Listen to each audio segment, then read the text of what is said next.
Bro, Discovery just brought me to tears. I pick up the book, right? Is that right? I pick up the book.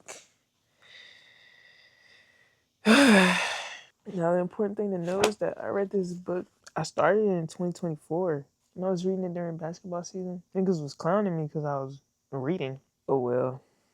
But I stuck with my book. It was teaching me things, but it was also reassuring and confirming me about the mindset that I had and like who I was as a person and understanding that. You know, when you're so isolated in your mind and like what you see in your mind is not what's normally portrayed around you, and to read this book and understand that out there it is people who think like me, that was emotional. I'm just telling y'all, that was the first. I guess I'll say mindset shift, but it was just the first like, whoa, like it's people out there that think like me. I mean, just a sense of belonging. Okay, I'm not crazy. I might be crazy, but it's not that crazy. You feel me? And understand January 2025. December and all that, December 2024. That's when I started having my walk with God. That's when I started genuinely searching for the answers, bro. I just felt so lost. I felt like it was nobody that thought like me. I didn't know what I was going for. Had a midlife crisis at the ripe age of 18. I felt like, okay, I do all these things. I venture out into different things. I'm pretty much already good at it when I put my mind to it for 6 months, you know? But everything that I do, everything that I'm doing, it's not fulfilling me. I do it. Sometimes I lose at it. I don't really give too much of a fuck, you know? I'm not happy here. And I felt lost. And I wanted more guidance. And I thought basketball was the way, like, basketball sports. I'm lost. I don't know I don't know why I can't get to the next level. I don't realize that my heart genuinely was not in that shit. My heart was in the will to learn, but it wasn't in basketball. I just didn't know that at the time. Like, I wanted guidance. I broke down in front of my mom because I was just like, I feel so lost. That was like one of the first events that happened on my spiritual walk with God, all that. Because I genuinely felt so lost and helpless and small. I think I had just lost it. I don't know what happened. I don't know where we were coming from, but I just couldn't take it, and I just broke down. And she was say, "Oh, you can get guidance from these people, and that just sounded like, no, that's not what I'm. I didn't know the right answer, but I knew that that was the wrong answer. You know, she was naming coaches that I could go to like get the answers, and I was like, that's not right. The whole time, the guidance that I was looking for was way greater than any person, bro. And I ended up finding it.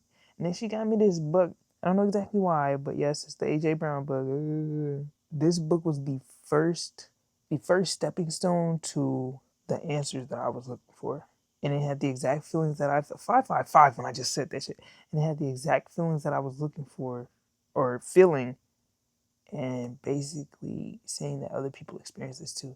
It might be way further down the line, but I think one thing that helped me significantly in my process was winning that fucking Nike national shit, bro. I was up there on the whatever, taking the pictures. Everybody's, hype as shit. You know what I'm saying? Now, you gotta know, my coach been working that whole season, dreaming about that win, and it happened. That nigga still got a lot of life to him.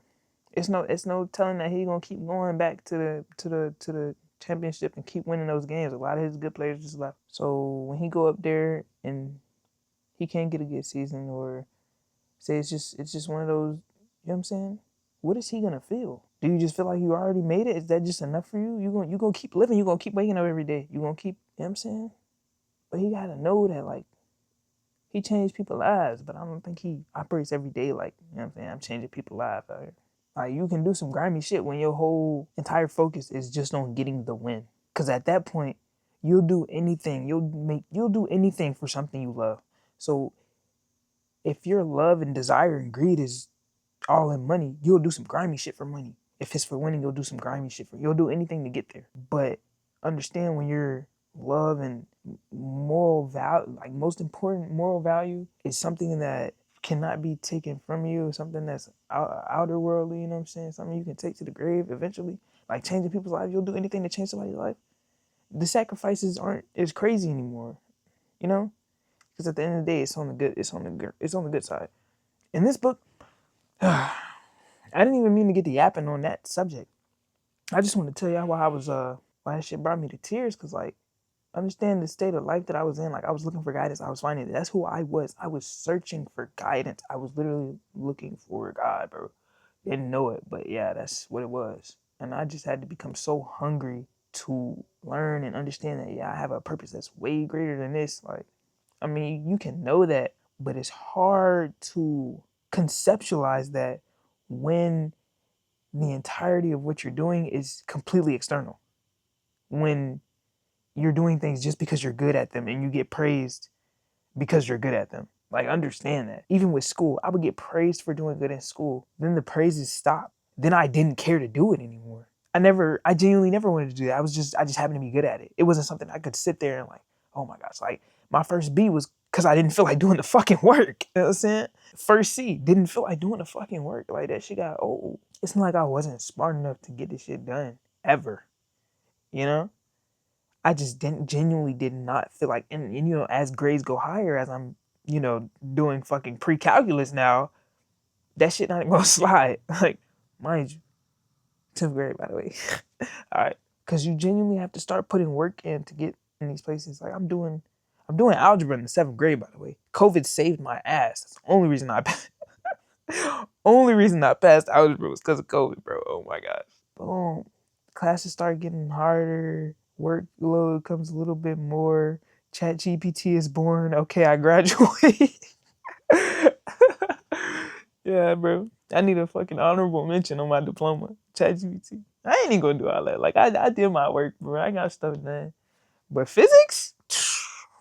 Algebra 2, that SOL, by the grace of God.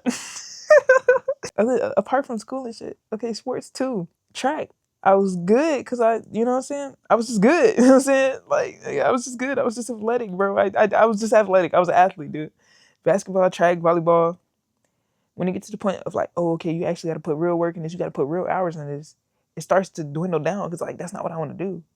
I'm saying I just get praised. I just do it because I'm good at it. It's not like I genuinely want to do this shit. And I started to understand that about myself. Once again, coming back to the book, that's who I was understanding that I was. Like, I was in the process of learning, like understanding all those facts about myself. That I just did things because I was good at them. I just did things because I could get praise. I just did things because it was accepted around me externally, and it looked good on whatever resume I was building. But that's the thing. I didn't know why I was building a resume. It just sounded like the right answer, but that wasn't my answer. I never had the time to slow down and really understand what my answer was. That's why the further things went and as stuff got put into perspective, I realized like, no, I want to slow down. I want to find this. And that's why it brought me to tears in front of my mother. I was looking for guidance. That's when I started to slow down and understand and go within myself. And this book really was the cherry on top, bro. I ain't gonna say the cherry on top. It was like those stepping stones getting there. But this shit, yeah. And I read this about, let's see what page I stopped at. Look like the furthest page. Oh man, it's a letter in here. It's a letter in the page. Should I read it while y'all are here? Oh my gosh! I just thought about the moment when I was driving my car. I think I was door dashing, and I was at a green light. Well, it was red. It turned green. I go to accelerate, and it felt like I was in the fucking Beamer, dude. Like, no joke. Like that shit felt scary how real it felt. Like I was in the Beamer, bro. That shit did that shook my boots. It felt so scary, but it felt so real. That was a crazy moment. Back to the tears, bro. I was reading this book, you know, going back. I picked one of my bookmarks that I left, and it said the qualities, and it's talking about the qualities of a person who lives life to the fullest. Self-actualizers, as they call it. To this book, I am a self-actualizer. Selfless actualizer, I guess. Understanding the journey that I've been on for the past 2 years, like genuinely, it's been 2 years, bro. 2 years, a strong ass year, and a crazy ass 6 months. It has been a lot. And I can say, like, I feel like I've lived at least 3 lives in this time, bro. From back then to now, I am a completely different person. I have a completely different array of mindsets and wisdom to bring forth. And as I was reading these paragraphs of how they're pretty much talking about the obsession with winning and the virus that Western civilization puts on people. You obsess with the win and not the journey. And that's what my entire process has been. Like, people don't look inside to know what they truly want instead of just pursuing what society deems to be exceptional. And with this last paragraph, it said winning the gold medal or Maserati isn't great because of the medal itself. The greatness lies in the person you become, the one meant to make a difference in the lives of others, the one who sacrificed themselves to learn and grow and become someone they never knew they could become. The process of learning and growing in love, wisdom, and courage to become more fully you through all the adversity is what makes the achievement great. That is just beautiful. And understand, I don't know exactly when, but in 2024, at one of my tournament games, I think I had this book too, because I made a prayer off of some of the stuff that I read in this book. This is only page 15, by the way. I made my prayer, and in that prayer, I asked for things that I can't get in this world, things that I asked for from God to be instilled with me that after death, and those can't leave me, like wisdom, courage, optimism, strength, spiritual strength. That's what I asked for. And for that to just be, I'm pretty sure I got it from here because it's so, it's just like, wow, this is the person, this is the foundation that I've built this person off of. And that was just, it brought me to tears like reading this out loud. What really did it for me was this last paragraph. The best teachers and coaches know that an extraordinary life is possible, so they impart skills such as discipline, courage, and sacrificial love. That did it. They value learning and growth far more than the task they're teaching or game they're trying to win. Bro, do y'all understand, like, those two paragraphs? That's what I've literally built my life on. That was my mindset shift and where I decided to change. That resides so deeply within me because I decided to turn my life around. Understand that use this guidance and build a life off of it. Not to mention the fact that, yes, the greatness lies in the person you become. When I tell myself at the end of every prayer, I am destined for greatness, and they just defined greatness as such, would ultimately mean that I am greatness. I truly did that. I truly made this my moral compass. This is truly my identity written down in a book. Understand that. It felt amazing, bro. It felt like this book just told me that it was proud of me. I've told myself that I'm proud of myself, but I haven't had anyone else able outside of myself to tell me that I was proud of myself. It brought me to tears because it felt like this book genuinely just told me that it was proud of myself. But even for the book to be able to say that, that means that everybody else in my spirit team has had to say that. So I think they all simultaneously took me back to this book, took me back to these pages, so that they could hold a mirror to my face, hold a mirror to my soul, hold a mirror to who I've built, and tell me that they are proud of me. That's awesome, bro. To leave y'all with this quote, from inner excellence, understand that winning the gold medal isn't great because of the medal itself. The greatness lies in the person you become, the one meant to make a difference in the lives of others, the one who sacrificed themselves to learn and grow and become someone they never knew they could become. The process of learning and growing in love, wisdom, and courage to become more fully you through all the adversity is what makes the achievement great.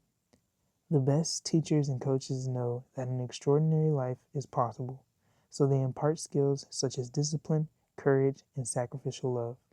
They value learning and growth far more than the task they're reaching or game they're trying to win. Let that be the mindset shift, bro. Like, wow. While I was reading that and while I was, being brought to tears, I couldn't say all that. I just felt it. Like what I just said, I couldn't say all that in that moment. I just felt immensely like, yo, that was hella emotional. But now I can put it into perspective of what I actually felt. And another feeling that I immediately felt, well, I'm quoting Bob Proctor when I say this. One of his videos, he was being interviewed or sitting down talking to a man. He was presenting these books, that changed his life, or that he advises everybody to read. And he says, he held one book up. I don't even remember the name of the book, but I might go get it. He said, I've probably read this book 100 times. No bap. Did he say no bap? I don't know. Go watch the video. You'll find out. He says, I probably read this book 100 times. Reading a book more than once is completely necessary, especially in the caliber of such. Because when you read that book the first time, you learn the book. When you read that book the second time, you learn yourself. He did not say that. Quote fucking Slid. Slid 2026. Slid 2026. Quote that shit. He said something along those lines. You read a book once, okay, the book is read. When you read it the second time, the book doesn't change, but you as a person yourself, you change. And you have a completely different outlook. Like, when I read this the first time, understand that whenever I felt moved by something in this book, or felt like it was something I should, come back to, I marked it. This page was not marked at all. This page was not marked at all. But this has hit me the hardest. No markings on this page at all. That means that it was a fantasy the first time I read it. It was out of reach the first time I read it. It didn't resonate with me then. Now, this is me. That's crazy. And I love this crazy life, bro. That's it. That's all. Oh, and another thing. I was questioning on whether I should document this. But as I was outside and there was more questions in the book, like, what do you love? What do you love?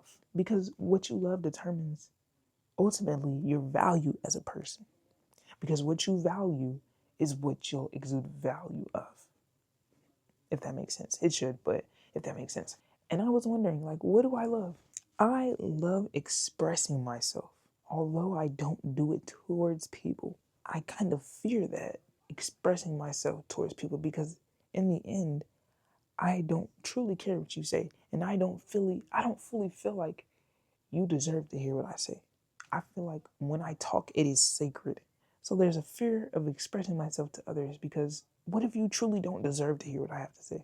Might sound crazy, might sound defensive. Maybe it is defensive. I'm not sure yet. But there's a deep sense of, I'd rather be alone than in the wrong company. I feel that to my core, and I'm okay with it because I love being alone. But to have the ultimatum to be around the wrong people and try to conform to something else that I'm not, then just be alone, then take a risk, then take a different path, then be labeled as different, then be labeled as weird. I would much rather take that route. And that has been the same with me through all of life. That's what I love. I love being in my true self and identity. I don't like performing or conforming to anyone else. I don't like to fit roles of the external society. And I love to express myself on these topics. I love to express things that I'm passionate about. Like when I can teach someone else, I love that shit, bro. I love that shit, bro. And I love being around like-minded people. Like, I do like being around people. It's just most of the times when I get to talking about shit I'm passionate about, it becomes one-sided.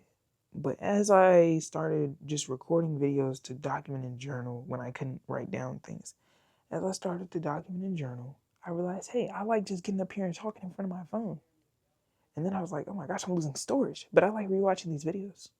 Okay, you know what? There might be other people out there, because I've seen other people do it. I've seen other people do it where they just express themselves and they put the videos out there on YouTube. Come to find out, there's other people that believe in what they're saying. And they find a team around that. They find belonging. And what I feel like I crave deep down is a sense of belonging, because I feel like I never have belonged anywhere, family-wise. Not even to say family-wise, I was always an outlier everywhere that I went. She kind of hurt to say out loud a little bit, but I still rock with myself heavy. They said I rock with myself heavy since I was an infant, baby. I used to cry to get put in the crib and be in that bitch laughing to myself. So my documentary go crazy, I'll tell you. But yeah, no matter where, I'm saying, I was always an outlier. Whether it's age, whether it's mindset, whether it's interest, whether, like, deep down, I just want to find, like, my people. I think I just learned that about myself just now. But it's nice to know that they're coming, you know? So boom, I did end up putting like my visual, audible video journals out onto the internet. And I said onto YouTube.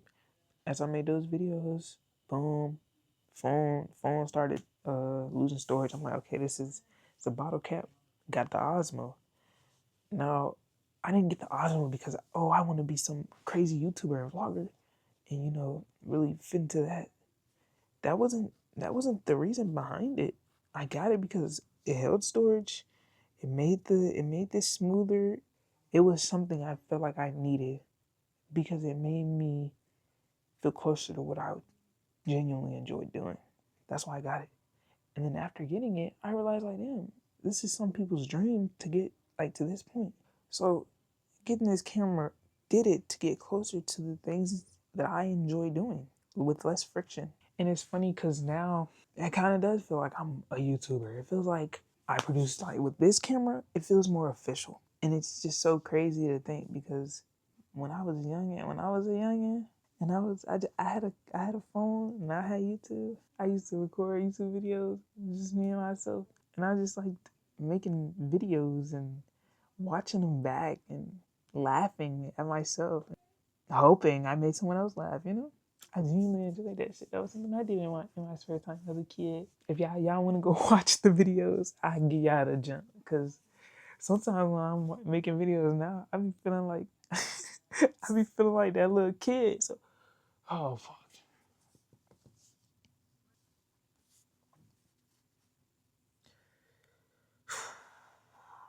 that shit was crazy. I just did it again. Turns out I'm satisfying my inner child doing this shit.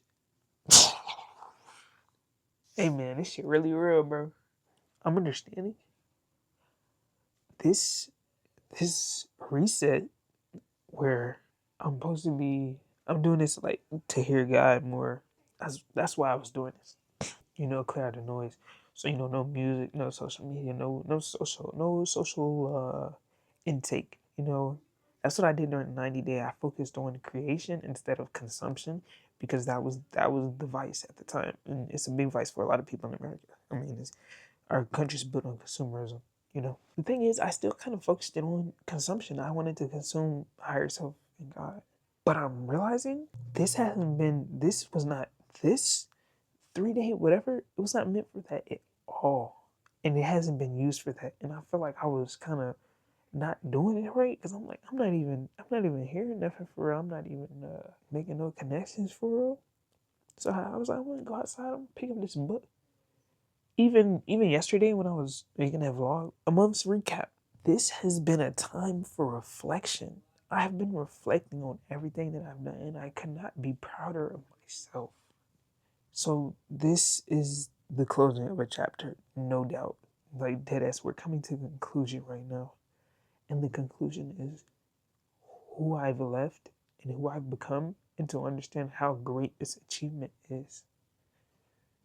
It's like when I say it out loud and put it in perspective, I realize that I'm scratching off the fucking list for the things that I dreamed of half a year ago, bro. A year and a half. 2 years to a year and a half ago, bro. You know how proud I would be just just going back 14 months? That's crazy, dude. That's insane, dude. Can't make this shit up. Yo. Ooh, lightning. And now it's storming again. Okay, weather, but like it was storming last time I started reflecting. Now it's storming again. Now you're basically telling me, as in, God is basically telling me, yeah, you devoted this to me, and in turn, I like strictly devoted it to you. Like I probably needed you to think it was for me, so you weren't gonna sit there and like, yeah, I already spent time with myself. I already did that shit. No, you gonna sit the fuck down, and I'm gonna flip the script on you. That's basically what just happened. Because honestly, if I thought this was just a time for reflection, I would have said, oh yeah, I went for married. I'm good. You know what I'm saying? No, this is deep. This is deep, and it's the last day of the fast. Cause I wouldn't have went this hard if I thought I was just doing it for myself, and maybe that speaks a lot more than I think it does. Maybe there is a genuine disconnect in why God is so adamant about telling me to talk to myself, go within myself, because reflection, bro. All this shit is reflection. This was great. This was awesome. And you know, today is Sunday, August 16th. I told myself that I was going to get my BMW August 18th, 2026. And there's another paper that just says I'm going to get my BMW X6 in August. With my goal and, you know, time approaching, and with this quote here, or just, you know, understanding that winning the gold medal or Maserati, you know, and stating that it can be a car. So winning the X6 isn't great because of the medal itself. The greatness lies in the person you become. The work that I put in, I I understand that I am deserving of whatever dream I could possibly want. One thing I wanted to make sure of during this journey was that I didn't confuse having the X6 as something that I was like genuinely focusing on. Like that was the purpose. Like I can say now in the work that I put in and still having that X6 being my dream car, it's not even validation. It's just like I've become someone who can hold this. And that was the goal. I've done the work. I'm not the same person. There was a person who dreamed of this car, and there was a person who held the keys and drove this car. I am that person now. And to understand that I don't have the car yet, and I can say that I am that person, that means that I'm here, bro. I earned this shit. And there's a lot of things that I've earned now at this point. And I can reflect on that. And this ties into knowing who you are, bro. I'm here. I'm here. Without a doubt, I am here, bro. This shit cannot be taken away from me, whether X6 or not. Understand, I don't have the X6 yet. But I know who I am. That was where I had to get to. Hell yeah. I'm ready to go outside and stand under the lightning, bro. I feel otherworldly. This is nice.